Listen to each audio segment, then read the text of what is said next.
किताब मुकद्दस में से यशायाह की किताब के 8वें बाब की तिलावत। फिर खुदावंद ने मुझे फरमाया कि एक बड़ी तख्ती ले और उस पर साफ साफ लिख, महीशालाल हाशबस के लिए और 2 दयानतदार गवाहों को यानी ऊरिया काहिन को और जिक्रिया बिन यबरकिया को शाहिद बना। और मैं नबिया के पास गया सो वो हमला हुई और बेटा पैदा हुआ। तब खुदावंद ने मुझे फरमाया कि उसका नाम महीशालाल हाशबस रख, क्योंकि इससे पेस्तर के ये लड़का अब्बा और अम्मा कहना सीखे। दमिश्क का माल और सामरिया की लूट को उठवाकर शाह असूर के हजूर ले जाएंगे।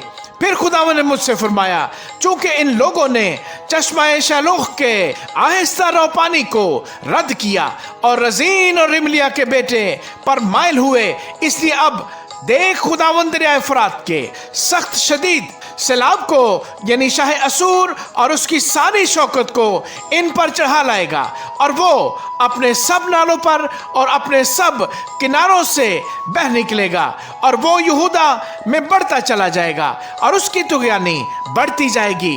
वो गर्दन तक पहुंचेगा और उसके परों के फैलाव से तेरे मुल्क की सारी वुसत ऐ इमानुएल छिप जाएगी। ऐ लोगो धूम मचाओ पर तुम टुकड़े टुकड़े किए जाओगे, और आए दूर दूर के मुल्कों के बाशिंदों सुनो, कमर बांधो पर तुम्हारे टुकड़े टुकड़े किए जाएंगे। कमर बांधो पर तुम्हारे पुर्जे पुर्जे होंगे, तुम मंसूबा बांधो पर वो बातिल होगा। तुम कुछ कहो और उसे क्याम ना होगा, क्योंकि खुदा हमारे साथ है। क्योंकि खुदावंद ने जब उसका हाथ मुझ पर गालिब हुआ और इन लोगों की राह में चलने से मुझे मना किया, तो मुझसे यूं फरमाया कि तुम उस सब को जिसे ये लोग साजिश कहते हैं साजिश ना कहो, और जिससे वो डरते हैं तुम ना डरो और ना घबराओ। तुम रब्बुल अफ़वाज ही को मुकद्दस जानो और उसी से डरो और उसी से खाइफ रहो, और वो एक मक़दिस होगा। लेकिन इस्राएल के दोनों घरानों के लिए सदमा और ठोकर का पत्थर, और यरूशलेम के बाशिंदों के लिए फंदा और दाम होगा।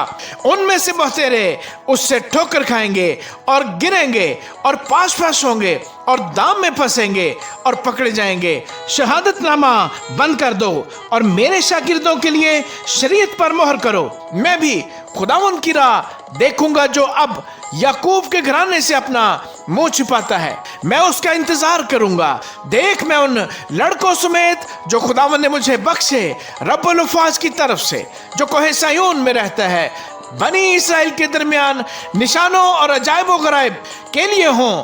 और जब वो तुमसे कहें, तुम जिन्नात के यारों और अफसूनगरों की जो फुसफुसाते और बुड़बुड़ाते हैं तलाश करो, तो तुम कहो, क्या लोगों को मुनासिब नहीं कि अपने खुदा के तालिब हों?